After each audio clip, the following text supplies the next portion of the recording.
समाधान गर्देऊ होइन कि समाधान गरौँ, सँगै बसेर समाधान गरौँ। सरकार तपाईँहरूभन्दा पृथक सधैँ छैन। त्यसकारण समस्या छ भनेदेखि सँगै बसेर समाधान गरौँ। कुनै कानुन परिवर्तन आवश्यक छ, नियम परिवर्तन आवश्यक छ, निर्देशिका परिवर्तन आवश्यक छ, कुनै व्यवहारमा परिवर्तन आवश्यक छ त्यो म पनि जान्दछु, आवश्यक छ। तर हामीले जे आवश्यक छ त्यो पुरा गर्दै आएका छौँ र अब बाँकी जे आवश्यक छ त्यो पुरा गर्न लेखेर दिनुहोस् भनेको छु।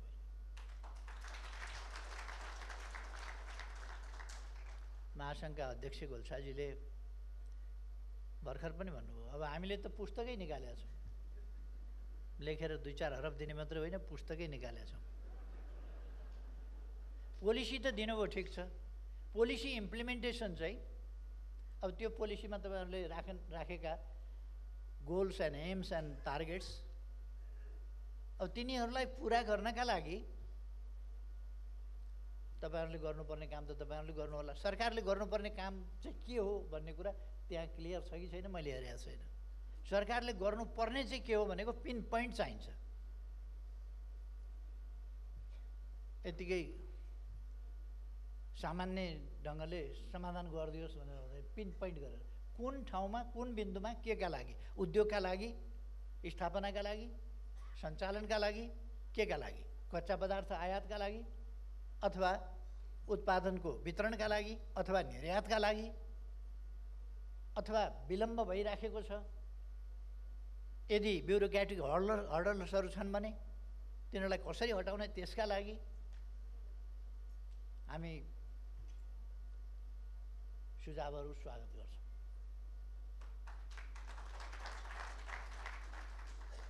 यो सरकार कुनै एउटा वर्ग विशेषको मात्रै होइन, सम्पूर्ण नेपालको सरकार हो र सम्पूर्ण नेपालीको सरकार हो। नेपालभित्र रहेका सम्पूर्ण पेसा व्यवसायमा रहेका सम्पूर्ण नेपालीको। त्यसकारण जुनसुकै पेसा व्यवसाय गर्ने नेपाली पनि, जुनसुकै उमेरका नेपाली हुन्, जुनसुकै पेसा व्यवसायका हुन्, जुनसुकै भाषा बोल्ने हुन्, जुनसुकै क्षेत्रमा बसोबास गर्ने हुन्, केही फरक पर्दैन, सबैको साझा सरकार हो। त्यसकारण सरकार खुल्ला छ। सरकारको एउटै गन्तव्य छ, एउटै गन्तव्य मात्रै सरकारले हेरिरहेको छ, त्यो समृद्ध नेपाल, सुखी नेपाल। हामी नेपाललाई समृद्ध बनाउन चाहन्छौँ र सुखी बनाउन चाहन्छौँ। यो कुरा गएका 3 वर्षमा संविधान जारी भएपछि विभिन्न दृश्य परिदृश्यहरू देखिएका होलान्, अहिले पनि दृश्य परिदृश्यहरू देखिएका होलान्। जबसम्म पोलिटिक्स म्याचर हुँदैन, परिपक्व हुँदैन तबसम्म, अथवा जबसम्म मान्छेले सही र गलत छुट्याउँदैन, जबसम्म देश र व्यक्तिगत स्वार्थका बीचका लडाइँको, देशका हित र व्यक्तिगत स्वार्थका बीचको लडाइँको अन्तर छुट्याउँदैन आम जनताले, तबसम्म यस्ता कुराहरू देखा परिरहन्छ।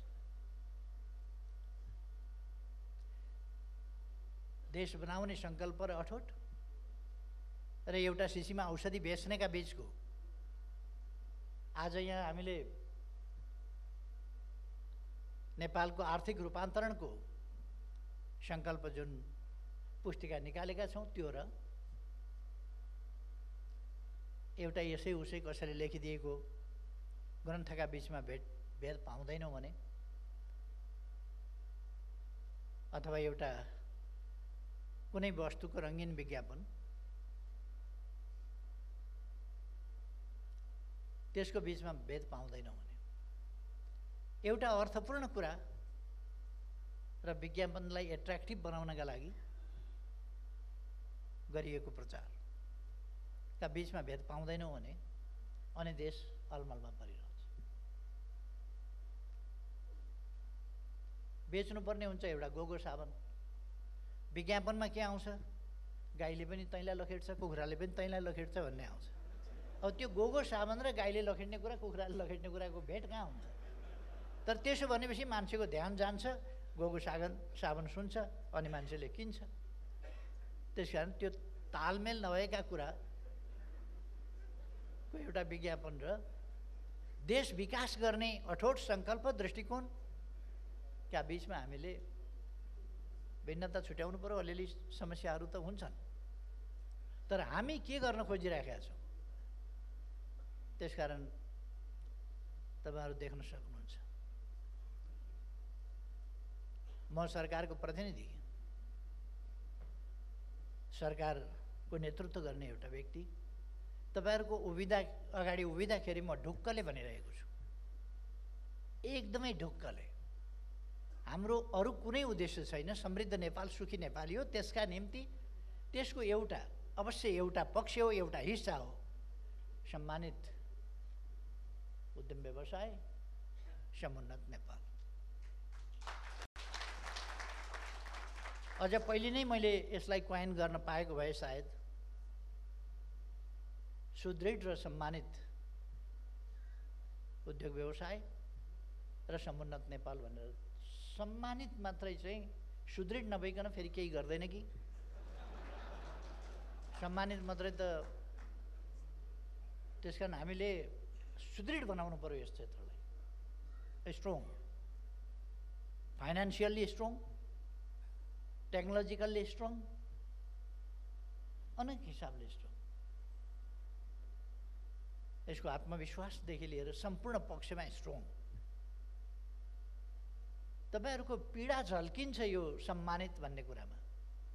तपाईँहरूले कति अपमान बोध गरेको रहेछ भन्ने कुरा यसमा झल्किन्छ। देशको विकासमा उल्लेखनीय ढङ्गले लागेका मान्छेहरूले सम्मान प्राप्त नगर्ने भन्ने कुरै हुन सक्दैन। देशको विकासमा जो योगदान गरिरहेको हुन्छ, रोजगारीका अवसर सिर्जना गरेर, उत्पादकत्व वृद्धि गरेर, टेक्नोलोजीको त्यसमा प्रयोग गरेर जनतालाई रोजगारीका अवसर दिएर, देशलाई आत्मनिर्भर बनाएर, आयात घटाएर अथवा निर्यातमूलक वस्तुहरूको उत्पादन गरेर निर्यात बढाएर योगदान गरिरहेको हुन्छ भने उसलाई सम्मान नगर्ने भन्ने कुरै हुँदैन। तपाईँहरूले यो कुरा भन्दा मलाई खुसी लाग्छ। यसको अर्को पक्ष पनि छ फेरि। सम्मान योग्य व्यवहार तपाईँहरूबाट देशले अपेक्षा गर्छ। त्यो अर्को पाटो पनि छ, जुन समेत इन्क्लुड यसमा होला भन्ने ठान्छु म। तपाईँहरूको यो स्पिरिटमा त्यो इन्क्लुड छ। मैले लिएको छु र म यसलाई वेलकम भन्न चाहन्छु, स्वागत भन्न चाहन्छु यो थेमलाई। त्यसमा कुनै असहमति जनाउनु पर्ने कुनै आवश्यकता छैन। यो बहुत राम्रो कुरा हो र एकदमै सम्मानित उद्योग व्यवसाय क्षेत्र र त्यो उद्योग व्यवसाय क्षेत्र सुदृढ सबल पनि हुनुपर्दछ अनि त्यसले प्रगति हासिल गर्न सक्छ, विकास गर्न सक्दछ र समुन्नत नेपाल बनाउन सक्दछ। त्यसैको यस्ता अनेक पक्षहरू हुनसक्छ। कृषिको पक्ष, पर्यटनको पक्ष, सेवाको पक्ष, यस्ता विभिन्न क्षेत्रहरूको विकासको एकीकृत रूप चाहिँ हामी समृद्धिमा देख्न सक्छौँ। यसका निम्ति पूर्वाधारको क्षेत्रमा अहिले मलाई सन्तोष छ। पूर्वाधारका क्षेत्रमा यी 3 वर्षहरूमा, गएका 3 वर्षहरूमा हामीले असाधारण र उल्लेखनीय प्रगति गरेका छौँ पूर्वाधारको क्षेत्रमा। चाहे एयरपोर्टहरूको कुरा भन्नुहोस्, चाहे बाटाहरूको कुरा भन्नुहोस्, अब छिटै नै हामी सिमीकोटसम्म पनि सडक सञ्जालले जोड्दैछौँ। हरेक निर्वाचन क्षेत्रमा एउटा रणनीतिक सडक हुनैपर्छ भनेर 165वटा रणनीतिक सडकको हामीले भर्खरै शिलान्यास गऱ्यौँ र ती सडकहरू सबै ठाउँमा 3 वर्षभित्र चाहिँ कम्प्लिट हुन्छन्, पुरा हुन्छन्। रणनीतिक सडकको मात्रै अहिले सडकहरू, पुलहरूको यति निर्माण भएको छ, झोलुङ्गे पुलहरूको, अथवा नत्र भने हामी सामानहरू ओसार पसार गर्न ढुवानीका पक्षहरूलाई हामीलाई पहिले त कनेक्टिभिटीको मूल कुरो यातायात हो। त्यसका निम्ति हामी दीर्घकालीन सोचका साथ के गर्दैछौँ भन्दा हाइवेहरू चौडा गर्दैछौँ, नयाँ निर्माण गर्दैछौँ, निर्माण भइसकेकालाई छिटो तयार गर्दैछौँ। पहिलेदेखि चलेकाको स्तरोन्नति गर्दैछौँ। पूर्व पश्चिम राजमार्ग हामी 4 लेन र 6 लेनको गर्दैछौँ मेची टु महाकाली।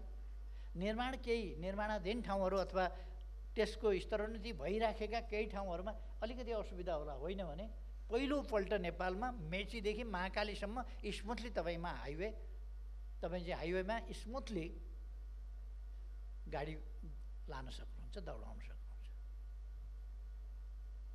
अरू बाटाहरू त्यस्तै छ।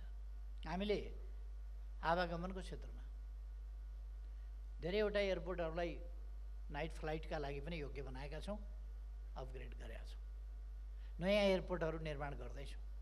कोभिडले दुःख दियो, यो त हाम्रो कमजोरी होइन। कोभिडले विश्वव्यापी रूपमा दुःख दियो र हामीले सही नीति लियौँ।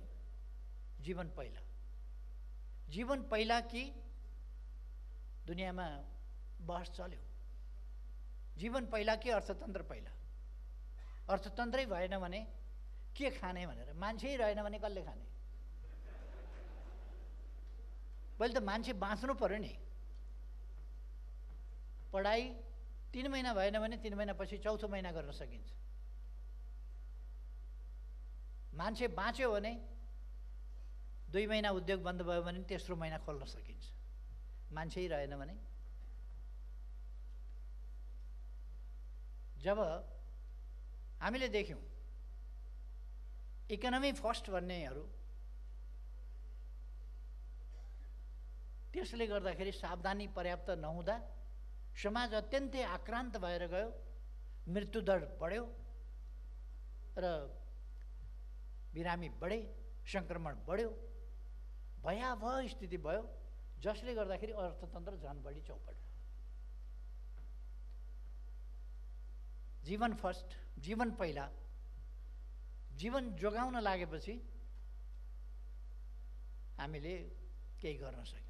अहिले पनि म दाजुभाइ दिदीबहिनीहरूलाई भन्न चाहन्छु, साथीहरूलाई भन्न चाहन्छु, उद्यमी व्यवसायीहरूलाई भन्न चाहन्छु, जीवन पहिला। तपाईँहरू सुरक्षाका मापदण्डहरू, सुरक्षाको लागि सरकारले, स्वास्थ्य मन्त्रालयले तय गरेका निर्देशनहरूलाई, ती आदेशहरूलाई तपाईँ हामी सबैले पालना गरौँ।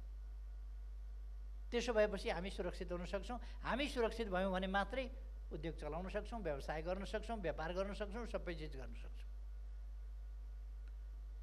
हामीले सही नीति अवलम्बन गऱ्यौँ सुरुदेखि। कसैसँग पनि अनुभव थिएन। अनुभव शून्यताको स्थितिबाट, अनुभवहीनताको स्थितिबाट हामीले कोभिडसँग मुकाबला गर्नु पर्यो। मुकाबला सुरु गऱ्यौँ। कोही त टेलिभिजनमा आएर बहसमा उत्रिए। म विज्ञहरूलाई, विशेषज्ञहरूलाई चुनौती दिन चाहन्छु भन्दै उफ्रिए कि यो केही पनि होइन, यो एउटा व्यापारीको हो, हथकण्डा हो, यो औषधि व्यापारीहरूको कुरा हो, औषधि उत्पादकहरूको प्रोपोगन्डा हो, आदि इत्यादि भन्ने खालका मान्छेहरू बहसमा उत्रिए। अलिक पछि सायद तिनलाई पनि कोभिडले छुन ओर्न थाल्यो होला। त्यसपछि त्यो बहस सिद्धियो, होइन यो साँच्चै रहेछ, कोभिड-19 भनेको साँच्चै रहेछ भन्ने कुरा बुझ्न थाल्यो मान्छे। यो साँच्चै हो, कोभिड-19 साँच्चै हो र योसँग डराएर हामी भागेर कहीँ जान सक्दैनौँ, कतै उम्किन सक्दैनौँ। बलिया बलिया देशमा जाउँ, अमेरिका जाउँ, चीन जाउँ, भारत जाउँ अथवा बेलायत जाउँ, त्यहाँ झन् बढी छ, कहीँ पनि उम्किने ठाउँ छैन। त्यसो भएपछि यसको हामीले सावधानीपूर्वक सामना गर्नु बाहेक अर्को उपाय छैन। अहिले पनि हामी सामाजिक जीवनलाई पनि सकेसम्म खलबलिन नदिइकन सुचारू गरौँ, हाम्रा क्रियाकलापहरूलाई पनि सुचारू गरौँ, तर सावधानी साथ।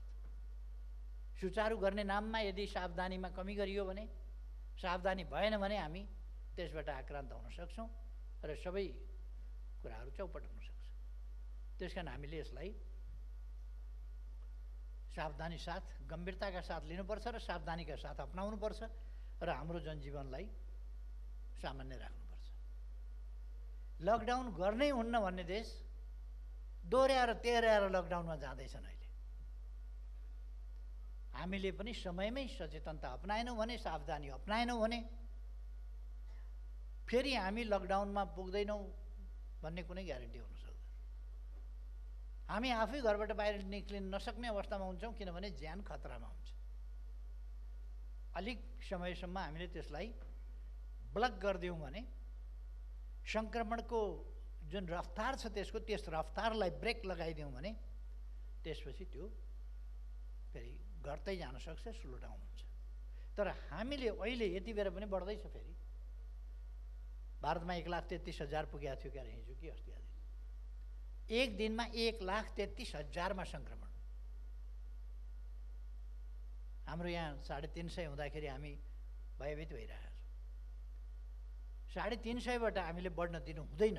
यसलाई रोक्नुपर्छ, यतिमै रोक्नुपर्छ। र म आम नेपाली दाजुभाइ दिदीबहिनीहरूलाई आग्रह गर्न चाहन्छु कि यसलाई यतिमै रोक्न अरू कसैले होइन, हामीले रोक्न सक्छौँ। हाम्रो सावधानीले रोक्न सक्छ, हाम्रो अनुशासनले रोक्न सक्छ। यतिमै रोकौँ।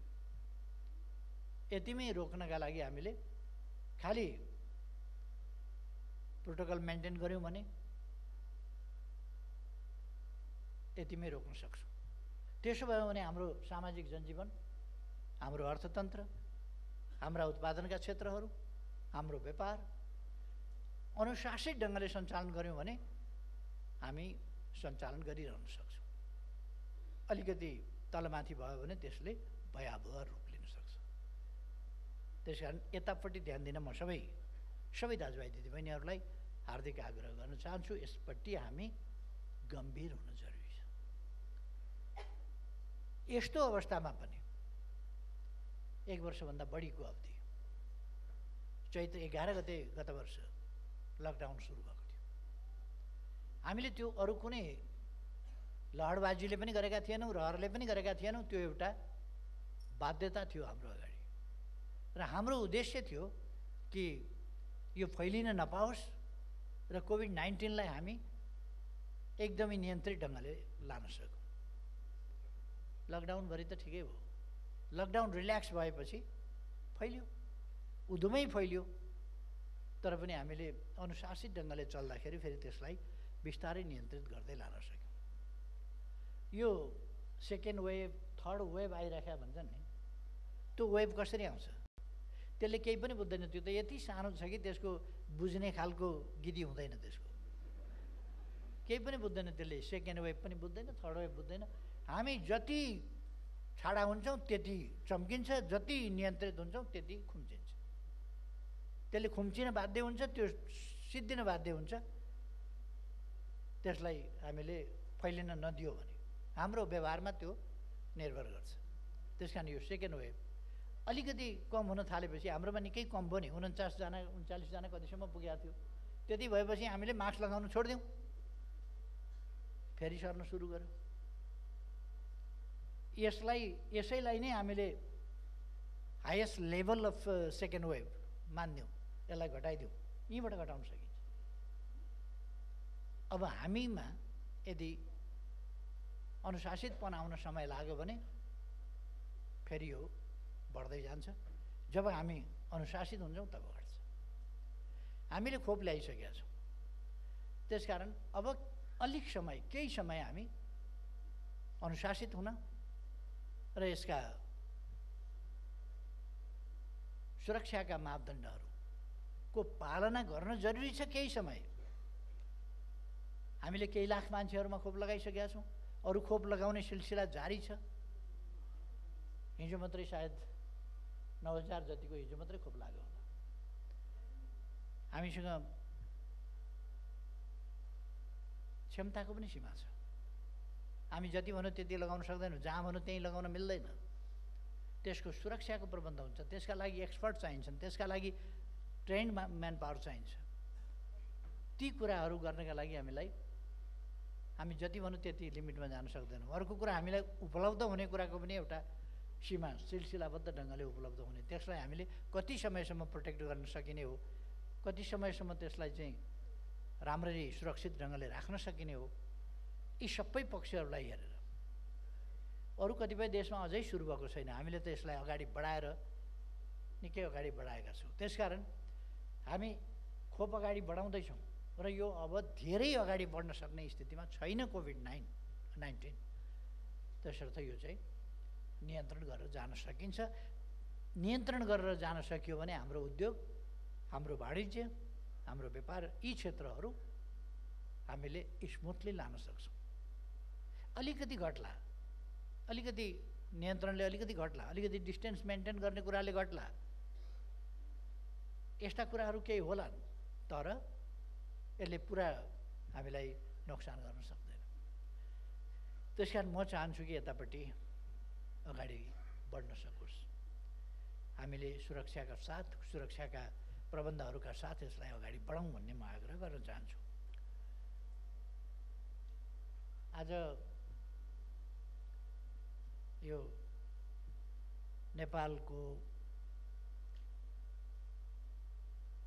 आर्थिक रूपान्तरण सम्बन्धी एउटा प्रतिबद्धता, एउटा सङ्कल्प ल्याउनु भएको छ। सन् 2030लाई एउटा कट अफ डेट मानेर सन् 2030 संयुक्त राष्ट्रसङ्घले तोकेको दिगो विकास लक्ष्य पुरा गर्ने अन्तिम वर्ष पनि हो। हामीले बिना excuse before 2030 sustainable development goals before 2030 पुरा गर्नुपर्छ। नत्र भने हामीले अरू जै नै स्मुथ अगाडि गयौँ भने, हामी बिस्तारो बिस्तारो हिँड्यौँ भने हामी निकै पछाडि छौँ र त्यो लाइनमा अगाडि पुग्न सक्दैनौँ। कोही अगाडि बढिसकेको छ भने त्यहाँ पुग्नका लागि अलिक छिटो हिँड्नुपर्छ। त्यसकारण तपाईँहरूको यो सोच डबल डिजिटमा हामीले छिटै नै हाम्रो आर्थिक वृद्धि दरलाई पुर्याउनुपर्छ भन्ने सोच अत्यन्तै प्रशंसनीय छ।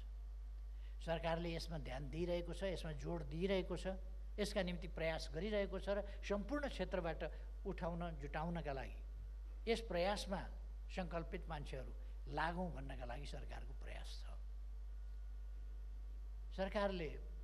सरकार भिजनहीन ढङ्गले अगाडि बढिरहेको छैन। मैले धेरै ठाउँमा भन्ने गरेको छु, ढुङ्गो फ्याँकिदियो, जहाँ खस्छ त्यही मैले ताकेको ठाउँ हो भन्ने यो चलाखी सरकार गर्दैन। सरकारले निर्दिष्ट गन्तव्य तोकेको छ, निर्दिष्ट त्यसलाई कार्यान्वयन गर्ने लक्ष्यहरू तोकेको छ। विभिन्न सेक्टरसँग सरकारका स्पष्ट नीतिहरू छन्। हो त्यसअनुसार सरकार, पहिलो कुरा हामीसँग समृद्ध नेपाल, सुखी नेपालीको गन्तव्य छ, राष्ट्रिय आकाङ्क्षा छ, हाम्रो प्रमुख उद्देश्य छ।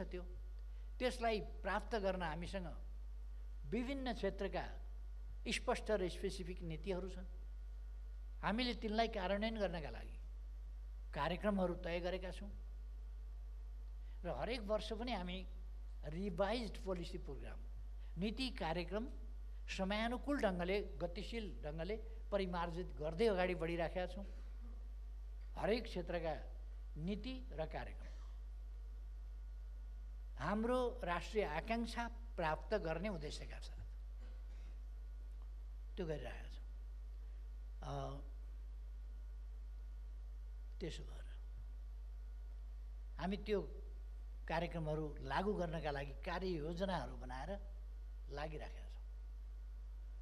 तसर्थ हामी यी गन्तव्यहरू हासिल गर्दै देशमा सुशासन र विकास, तपाईँहरूको डिमान्डभित्र सुशासनको पक्ष लुकेको छ।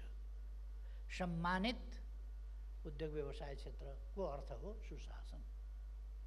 त्यसभित्र एउटा पक्ष हो सुशासन। सुशासन भयो भने स्वाभाविक रूपमा उद्योग व्यवसाय सम्मानित क्षेत्र हुन्छ, उद्यमी व्यवसायी सम्मानित हुन्छन्।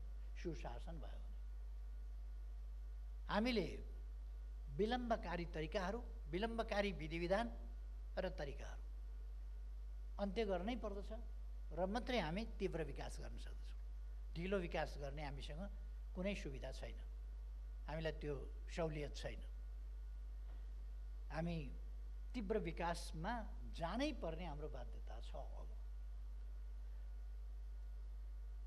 र 2030 सम्ममा हामीले दिगो विकास लक्ष्यका प्यारामिटरहरू यो विभिन्न क्षेत्रमा छन्, जसमध्ये तपाईहरुले अगाडि सार्नुभएका प्यारामिटरहरू, त्यसका केही पक्षहरू, केही बुँदाहरू यसभित्र पर्छ। 17वटा लक्ष्यहरू, 169वटा उपलक्ष्यहरू, तिनीहरूभित्रै यी कुराहरू पनि पर्छन्। तिनलाई मिट गर्ने, ती टार्गेटहरूलाई मिट गर्ने कुरा नै तपाईहरुको यस टार्गेटभित्र, यस उद्देश्यभित्र पनि पर्छ। त्यसकारण यसले राष्ट्रिय उद्देश्य अहिले सन् 2030 सम्मका लागि तोकिएका राष्ट्रिय लक्ष्यहरू, यी कुराहरू प्राप्त गर्नका निम्ति यसले एउटा गाइडलाइनकै रूपमा काम गर्छ। यसले मद्दत पुर्याउँछ सरकारलाई पनि, उद्यमी व्यवसायलाई पनि। यो सङ्कल्प तपाईहरुको मात्रै सङ्कल्प होइन, यो सङ्कल्प हामी सबैको साझा सङ्कल्प हो। हामी यो सङ्कल्पका साथ अगाडि बढिराखेका छौँ। तपाईहरु सुनिरहनु भएको छ, सरकार परिवर्तनका प्रयासहरू भइरहेछ। किन सरकार परिवर्तन गर्नु पर्यो? सरकार परिवर्तन गर्न खोज्नेहरूलाई मैले सोध्ने गरेको छु, सरकार किन परिवर्तन गर्नु पर्यो? पुनर्निर्माणका कामहरू, भूकम्पले ध्वस्त भएका ठाउँमा पुनर्निर्माणका कामहरू राम्ररी अगाडि बढेको हुनाले हो कि अरू केही कारण छ? हामीले 309वटा अस्पताल एकैचोटि शिलान्यास गऱ्यौँ, धमाधम बन्दैछन्, त्यस कारणले हो। 165वटा स्ट्राटेजिक बाटाहरू एकैचोटि शिलान्यास गऱ्यौँ, बढ्दैछन्, त्यस कारण हो। 8वटा औद्योगिक क्षेत्रहरू एक हप्ताभित्र हामीले देशभरि नयाँ औद्योगिक क्षेत्र स्थापना गऱ्यौँ। तपाईहरुलाई स्वागत गर्दैछौँ। ती औद्योगिक क्षेत्रहरूलाई गुलजार बनाउनुहोस्। सुविधा के चाहिन्छ, सहुलियत के चाहिन्छ, कहाँनेरि के दिनुपर्छ सरकारको तर्फबाट, सरकार तयार छ, बनिरहेका छौँ। यस कारणले हो। केही पनि भएन भन्नुहुन्छ उहाँहरू। यो त लखनऊको एक गाको घोडाले पनि देख्छ, योभन्दा बढी त। त्यसलाई यस्तो गरेर राखेको हुन्छ नि, यस्तो गरेर हिँड्दाखेरि पनि बाटो त देख्छ नि अगाडि, बाटो त फरक परेको छ त बाटो त। त्यसले पनि अन्त नदेखे पनि बाटो त देख्छ। यी त बाटो पनि देख्दैन, मलाई अचम्म लाग्छ। यति बाटोमा फरक परेको छ, उसकै अगाडि उसले हिँड्ने बाटो, उसकै गाडीले हिँड्ने बाटो। हिजो गाडीभित्र बस्दा हेलमेट लगाउनु पर्ने अवस्था देखाइ गर्दा ठोकिने। त्यसबाट आज कुन भिन्नता आएको छ? केही डढेलो लाग्यो, केही छ्वाली डढाए, त्यसले गर्दाखेरि अलिकति दिन वातावरणमा खराबी आयो। त्यसको सम्बन्धमा सरकारले केही ठोस नीतिहरू पनि लिन थालेको छ र त्यही स्थिति अरू हुने हो भने हामी त्यसलाई कसरी अन्त्य गर्ने भन्ने कुरा पनि त्यस सम्बन्धमा हामी सोचिरहेका थियौँ। तर अब त्यही स्थिति छैन। तैपनि हामी सतर्क छौँ कसरी त्यसको नियन्त्रण गर्न सकिन्छ। अथवा जनस्वास्थ्य हाम्रो निम्ति अत्यन्तै महत्त्वको कुरा हो। जनस्वास्थ्य, जनताको स्वास्थ्य अत्यन्तै राम्रो हुनुपर्छ। त्यसै कारण हामीले स्वास्थ्य नीतिको सम्बन्धमा मूल नीति भनेका छौँ निरोगी नेपाल। निरोगी हुनुपर्छ नेपाल, अर्थात् नेपाली जनता निरोगी हुनुपर्दछ। बाध्यकारी स्थिति हो बुढौतीमा, दुर्घटना जस्ता पक्षहरूमा, अथवा प्राकृतिक हिसाबले कहिले कहिले हुने केही प्रजननजन्य कुराहरू आदिका लागि हस्पिटल अनिवार्य हुन्छ। तर हामी जति फ्रिक्वेन्टली हस्पिटल जाने गर्छौँ त्यो निरोगी नेपाल हुन नसकेको कारणले हो। त्यसका निम्ति अनेक वातावरणहरू प्रतिकूल भएर हामी पटक पटक हस्पिटल जानुपर्ने, लगातार हस्पिटल जानुपर्ने हुन्छ। त्यसकारण ती कुराहरूलाई चाहिँ हामीले कसरी अन्त्य गर्ने भन्ने कुरा ध्यान दिनुपर्छ र हामीले नारा दिएका छौँ निरोगी नेपाल। नागरिकहरूको स्वास्थ्य, नागरिकहरूको जीवन, नागरिकहरूको सुरक्षा, नागरिकहरूको भयरहित, सम्मानित, हामीले सुखी नेपालीका प्यारामिटर्सभित्र सुरक्षित, भयरहित वातावरण, सम्मानित वातावरण, सामाजिक न्याय समानता सहितको वातावरण, अधिकार सहितको वातावरण, अधिकारसम्म पुग्ने क्षमता सहितको एक्सेस सहितको वातावरण र जैविक र प्राकृतिक आवश्यकताहरूको न्यायोचित परिपूर्ति सहितको वातावरण। यी कुराहरूलाई हामीले प्यारामिटर मानेका छौँ।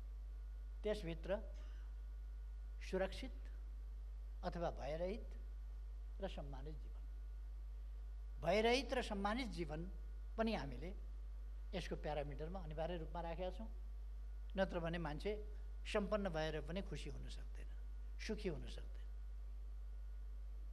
विगत धेरै वर्ष, केही दशक नै तपाईहरु खुसी हुन सक्नु भएन, किनभने भयरहित वातावरण छैन। त्यसकारण सम्मानित जीवन छैन। तपाईहरुसँग पैसा त हुँदो, अलिअलि उद्योग पनि चलाउनु भएको हुँदो, तर गरिबसँग तपाईहरु अलिक सम्पन्न वर्गका हुनुहुँदो, तर खुसीको हिसाबले भन्ने हो भने गरिब र तपाईमा केही पनि भिन्नता थिएन। अझ बढी तपाईलाई जीवनमा थ्रेट, त्यस्तो खालको स्थिति थियो। कसरी खुसी हुने? तरबार झुन्डिएको भन्छ नि, टाउकामाथि तरबार झुन्डिएको अथवा जाँतो झुन्डिएको, सुत्ने ठाउँमाथि बिस्तारामाथि जाँतो झुन्डाइदियो र कमजोर डोरीले झुन्डाइदियो भने कसरी निदाउने? कति बेर छुडिन्छ? अवस्था त्यही थियो। त्यस स्थितिलाई अन्त्य गरेर हामी एकतिरबाट मात्रै कोसिस गरिराखेका छैनौँ। सरकारको व्यवहार, सामाजिक व्यवहार, सम्पूर्ण क्षेत्रमा शान्ति, सुशासन, सुव्यवस्थाको स्थापना, कानुनी राजको स्थापना, जुन कानुन तपाईँ हामी मिलेर बनाउँछौँ, हाम्रा भावना प्रतिबिम्बित गरेर संसदबाट बन्छ कानुन संसदबाट, तर संसदबाट मनमौजी बन्दैन। तपाईँ हाम्रा भावनाहरूको सङ्ग्रहको रूपमा त्यहाँबाट कानुन बन्छ र बन्नुपर्छ। अहिले हाम्रा प्रयासहरू त्यो।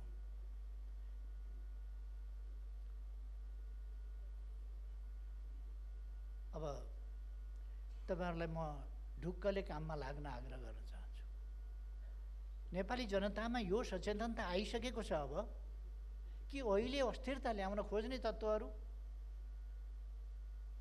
अकारण निरर्थक ढङ्गले चिच्याएर हिँड्न खोज्ने तत्त्वहरू, संसदीय अङ्कगणितलाई गलत ढङ्गमा, गलत दिशामा, गलत प्रयोजनका लागि पुर्याउने प्रयासहरू, अस्थिरताका लागि अङ्कगणित त्यतापट्टि अङ्कगणितको दुरुपयोग गर्न खोज्ने प्रयासहरू बिल्कुलै सकारात्मक होइनन्, देशहितमा छैनन्, विकासको पक्षमा छैनन्, शान्तिको पक्षमा छैनन्। के भएको थियो र? केही भएको थियो र? सरकार विकासका काममा लागिराखेको थियो, लागिराखेका छ। कहिले तमासा गरेका छन्, कहिले के भनेका छन्, कहिले के। यो तपाईहरुको रुचिको विषय होइन। तपाईहरु आफ्ना उद्योगमा लाग्नुहोस्। यी कुरालाई त मै ठेगान लगाइहाल्छु। तपाईहरुको आफ्नो काममा लाग्नुहोस्।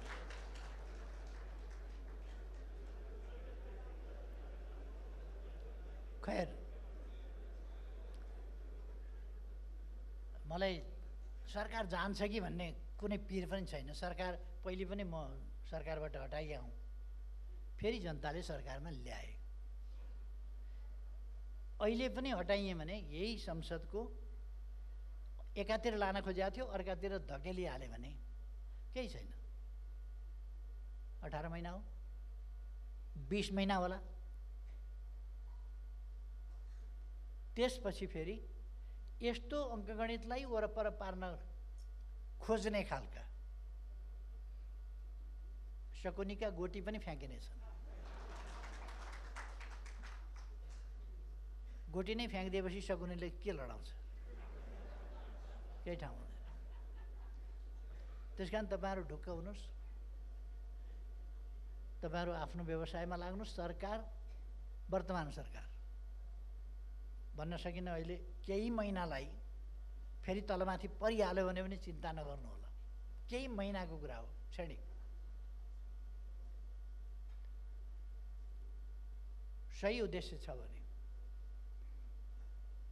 पाण्डवहरू 12 वर्ष वनवास खेदे होइन, 12 वर्ष पुरा गरेर आए।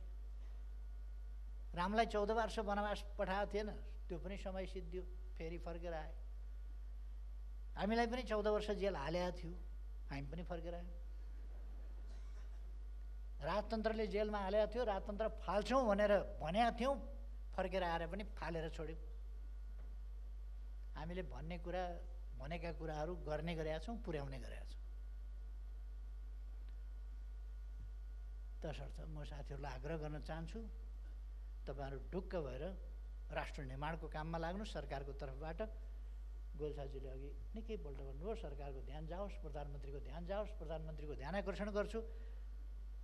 धेरैपल्ट दोहोऱ्याउनु भयो। प्रधानमन्त्री दुवै कान खुल्ला राखेर एकदम सुनिरहेको थियो,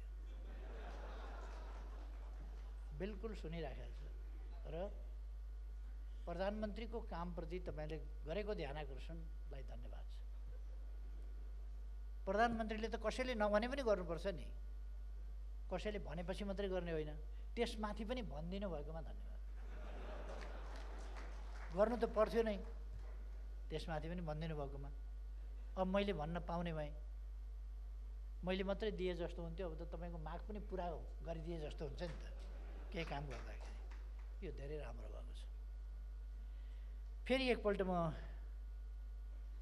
यहाँहरूलाई बधाई भन्दै, यहाँहरूको यो कार्यक्रम अत्यन्तै भव्यताका साथ सफल होस् भन्दै र आगामी दिनमा तपाईँहरूका कामहरू सफल हुनु भन्दै एउटा कुरा मैले भन्नै पर्छ। यो विदेशीले $5 लाख लगानी गर्नु पर्यो र स्टार्टअप हुन पाएन। नेपालीको स्टार्टअप हुन नपाएको हो र। स्टार्टअप चाहिँ नेपालीले कारोबार सुरु गर्न, व्यापार सुरु गर्न, बिजनेस सुरु गर्न स्टार्टअप के नेपालीको हुन नपाएको हो र। विदेशीहरूको स्टार्टअप हामीले यहाँ गरिदिने हो र।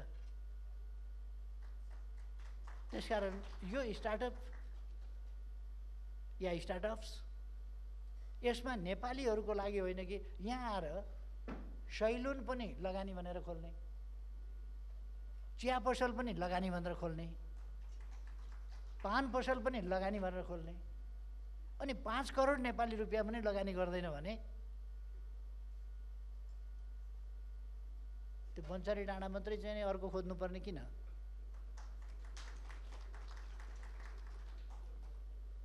यसो सिम्पली हेर्दा है बाहिरका मान्छेहरूको पनि यसमा डिमान्ड छ। यो उहाँहरूको पनि भनाइ त्यही छ, ससाना लगानीहरू चाहिँ आकर्षित हुन पाएनन् भनेर। हामीले खुद्रा चिया पसल खोल्नलाई इन्भेस्टर आऊ भनेको होइन।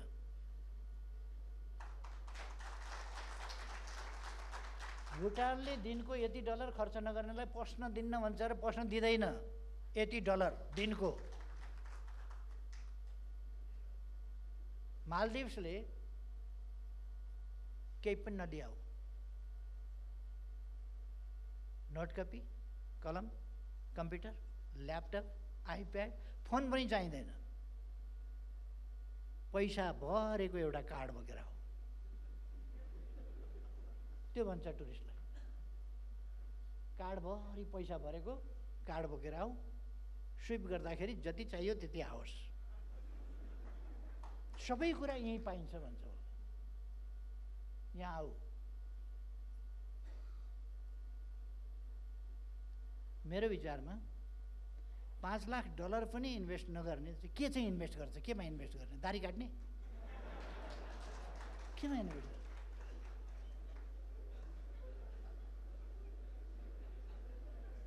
अनि एउटा छाप्रो बन्दैन।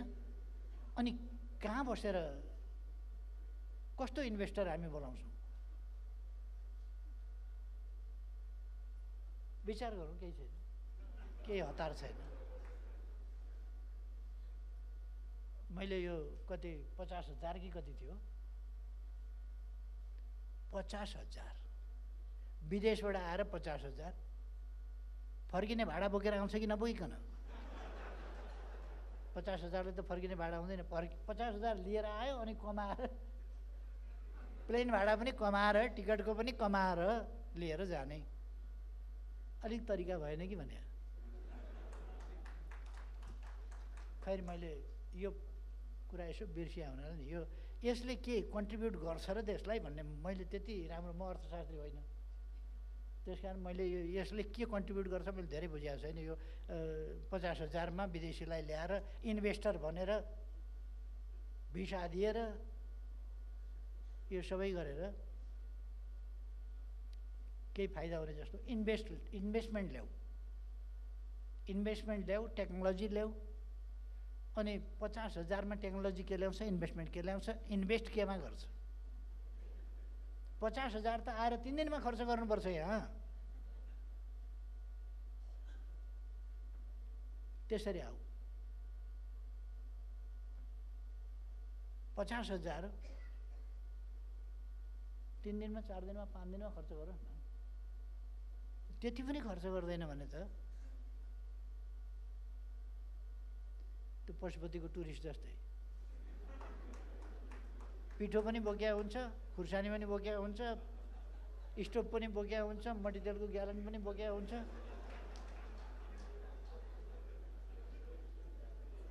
पशुपतिको दर्शन गर्छ, अलिकति हाम्रो खर्च बढाउँछ, जान्छ।